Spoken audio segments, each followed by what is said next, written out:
दोस्तों आज के इस वीडियो में हम आपको बताएंगे अलाउद्दीन खिलजी के इतिहास के बारे में। दोस्तों इस वीडियो में आगे बढ़ने से पहले मैं आपसे रिक्वेस्ट करना चाहूँगा कि अगर आपने अभी तक मेरा चैनल सब्सक्राइब नहीं किया है तो इसे ज़रूर सब्सक्राइब कर लीजिएगा और अगर वीडियो अच्छा लगे तो इसे शेयर जरूर कीजिएगा।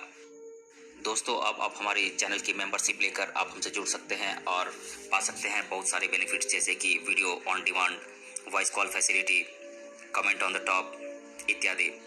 आप चैनल के नीचे जो ज्वाइन बटन है उसे क्लिक करके आप हमारे सब्सक्रिप्शन को परचेज कर सकते हैं और ये सारे बेनिफिट्स पा सकते हैं। तो चलिए दोस्तों इस वीडियो को स्टार्ट करते हैं। खिलजी वंश के दूसरे शासक अलाउद्दीन खिलजी अपने निर्दयी और लड़ाकू स्वभाव के लिए भारतीय इतिहास में मशहूर था। वो एक शक्तिशाली, कुशल एवं महत्वाकांक्षी शासक था जिसने काफी लूटपाट मचाया था और अपने साम्राज्य का काफी विस्तार कर लिया था। वह दक्षिण भारत को जीतने वाला पहला कुशल मुस्लिम राजा भी था। उसने अपने शासनकाल में दक्षिण में मदुरई तक अपने खिलजी साम्राज्य का विस्तार कर लिया था। अलाउद्दीन खिलजी के करीब 300 साल बाद भी कोई शासक इतना बड़ा साम्राज्य स्थापित नहीं कर पाया था। अलाउद्दीन खिलजी खुद को दूसरा अलेक्जेंडर समझता था, यानी कि सिकंदर समझता था। आइए जानते हैं अलाउद्दीन खिलजी के जीवन से जुड़ी कुछ महत्वपूर्ण और दिलचस्प बातों को। अलाउद्दीन खिलजी का वास्तविक नाम था अली गुस्सास्प उर्फ जूना खान खिलजी और इसे अलाउद्दीन खिलजी की पदवी दी गई थी। इसका जन्म हुआ था 1260 से 1275 के बीच में और इसके जन्म के बारे में इतिहासकारों में एक मत नहीं है।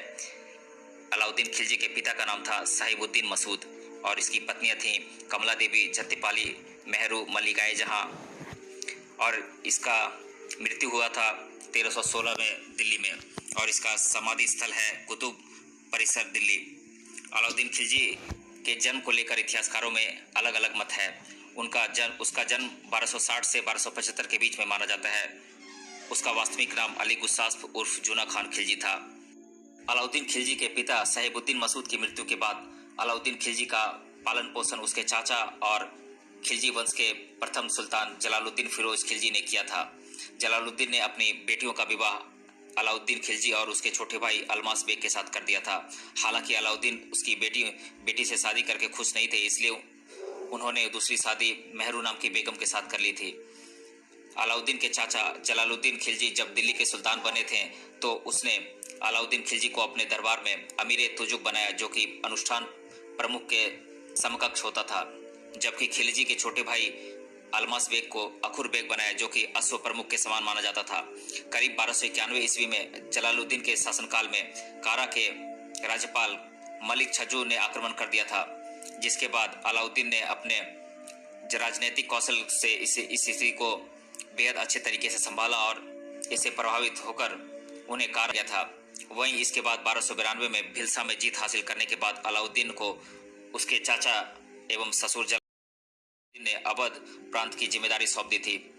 वहीं इस दौरान मलिक छज्जू ने दिल्ली का सुल्तान बनने की इच्छा जताई और जलालुद्दीन के खिलाफ नफरत के बीज बोए। फिर अलाउद्दीन ने धोखेबाजी कर अपने चाचा जलालुद्दीन की हत्या कर दी और फिर दिल्ली के राज सिंहासन पर अपना कब्जा कर लिया। इस तरह 1296 ईस्वी में कारा में अलाउद्दीन ने खुद को औपचारिक रूप से अलाउद्दीन मोहम्मद शाह सुल्तान की उपाधि के रूप में दिल्ली का नया सुल्तान घोषित किया। हालांकि सुल्तान बनने के थोड़े समय तक उन्हें कई मुश्किलों का सामना भी करना पड़ा, लेकिन उसने अपनी शक्ति और कूटनीति का इस्तेमाल कर अपने सभी विद्रोहियों का डटकर मुकाबला किया। इसके बाद करीब 1296 ईस्वी से 1308 ईस्वी के बीच मंगोलों ने दिल्ली पर अपना शासन कायम करने के लिए कई बार आक्रमण किए, लेकिन अलाउद्दीन खिलजी ने मंगोलों को अपनी शक्ति का एहसास करवाया और उसने 1298 में जालंधर की लड़ाई, 1299 ईस्वी में किली की लड़ाई, 1305 ईस्वी में अमरोहा की लड़ाई और 1306 ईस्वी में रावी की लड़ाई में 1308 ईस्वी में अफगानिस्तान के गजनी की लड़ाई में मंगोलों को हराकर विजय प्राप्त किया। इसके बाद अलाउद्दीन खिलजी ने करीब 30,000 मंगोलों की क्रूरता से हत्या कर दी और मंगोलों की महिलाओं और बच्चों को अपने हरम में रख लिया। अलाउद्दीन ने गुजरात पर आक्रमण के दौरान जीत हासिल की और यहाँ मलिक काफूर उसके वफादार सेनापति बन गए थे। 1301 ईस्वी में अलाउद्दीन खिलजी को रणथंबोर की घेराबंदी के दौरान 3 बार हार का सामना करना पड़ा। हालांकि बाद में रणथंबोर पर वह अपनी सत्ता कायम करने में सफल रहा था। 1302 से 1303 ईस्वी में अलाउद्दीन खिलजी ने राजपूत राजा रतन सिंह के राज्य चित्तौड़गढ़ पर आक्रमण किया था। इस हमले के पीछे कुछ इतिहासकार यह तर्क देते हैं कि खिलजी ने रतन सिंह की बेहद खूबसूरत पत्नी रानी पद्मावती को अपने हरम में शामिल होने के लिए कहा था, लेकिन जब उन्होंने इनकार कर दिया था तो उसने चित्तौड़गढ़ दुर्ग पर हमला कर दिया। इस हमले में राजा रतन सिंह तो मारे गए, लेकिन रानी पद्मावती ने खिलजी से खुद की आत्मरक्षा के लिए कई हजार राजपूत रानियों के साथ जौहर यानी कि आत्मदाह कर लिया। इसके बाद 1306 ईस्वी में खिलजी ने बंगलाना राज्य पर जीत हासिल की और फिर 1308 ईस्वी में खिलजी की सेना ने मेवाड़ के सिवाना किले पर अपना सिक्का जमा लिया। 1310 ईस्वी में अलाउद्दीन खिलजी ने होयसल साम्राज्य को हासिल पर भी विजय प्राप्त कर लिया। 1311 ईस्वी में अलाउद्दीन की सेना ने मेवाड़ के इलाके में खूब लूटपाट की और उत्तर भारतीय राज्यों में अपना तानाशाही शासन चलाया। इसके बाद अलाउद्दीन खिलजी ने अपने सबसे विश्वासपात्र सेनापति मलिक काफूर की मदद से दक्षिण भारत में विजय प्राप्त कर ली। इस दौरान दक्षिण भारत के सभी राज्य खिलजी को भारी टैक्स देते थे, जिसके चलते खिलजी के पास काफ़ी धन और संपत्ति इकट्ठी हो गई। इसके अलावा खिलजी ने अपने शासनकाल में कृषि पर करीब 50% टैक्स माफ़ कर दिया था, जिससे किसानों की हालत में काफ़ी सुधार हुआ था। एक तरफ महत्वाकांक्षी शासक खिलजी ने अपने शासनकाल में लूटपाट कर कई राज्यों पर अपना तानाशाही शासन चलाया, तो वहीं अपने राज्य में कई ऐसी सराहनीय व्यवस्थाएं भी लागू की जिससे आम जनता को काफ़ी फायदा हुआ और वह इतिहास में एक सफल और कुशल शासक के रूप में उभरा। अलाउद्दीन खिलजी के शासनकाल की कुछ उपलब्धियां आए जानते हैं। अलाउद्दीन खिलजी दक्षिण भारत पर जीत हासिल करने वाला भारत का पहला मुस्लिम शासक था। यहाँ उसने भव्य मस्जिद का निर्माण भी करवाया था। अलाउद्दीन खिलजी ने अपने शासनकाल में एक कुशल राजस्व प्रशासन की व्यवस्था भी की थी। उसके शासनकाल में कृषि की स्थिति में काफ़ी हद तक सुधार हुआ था। भ्रष्टाचार के खिलाफ कड़े नियम बनाए गए थे। प्रशासनिक व्यवस्थाओं के लिए कई बड़े बड़े अधिकारियों एवं एजेंट को रोजगार पर रखा गया था। अलाउद्दीन खिलजी ने अपने शासनकाल में मूल्य नीति लागू की। अलाउद्दीन ने कपड़े, अनाज और रोजमर्रा में इस्तेमाल होने वाली वस्तुओं की कीमतों के मुताबिक उनके मूल्य निर्धारित किए, जिनका आम जनता और सिपाहियों को काफ़ी फायदा हुआ। अपनी क्रूरता के लिए मशहूर अलाउद्दीन खिलजी ने अपने शासनकाल में एक ऐसी टैक्स प्रणाली लागू की थी जिसे 19वीं और 20वीं सदी के शासकों ने भी अपने समय में जारी रखा।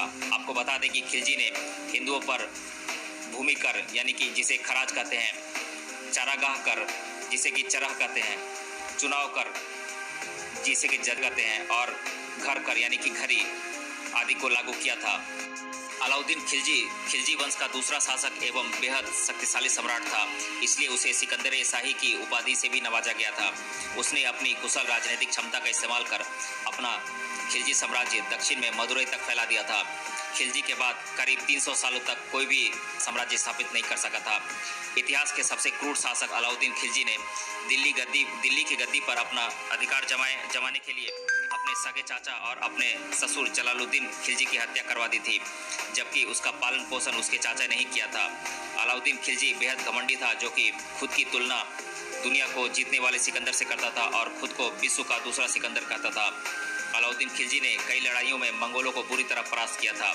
अलाउद्दीन खिलजी के शासनकाल में शराब बिक्री, भांग खाना एवं जुआ खेलने पर पूरी तरह से रोक थी। अलाउद्दीन खिलजी ने अपने शासनकाल में एक बेहतर टैक्स प्रणाली की भी शुरुआत की थी, जिसे 19वीं और 20वीं सदी तक के शासकों ने भी जारी रखा था। इसके साथ ही गुप्तचर विभाग की भी स्थापना की थी। अलाउद्दीन खिलजी के शासनकाल में रईस घरानों की घनिष्ठ मित्रता और आपस में शादी पर रोक थी, ताकि ये घराने आपस में मिलकर संगठित विरोध न खड़ा कर पाएं।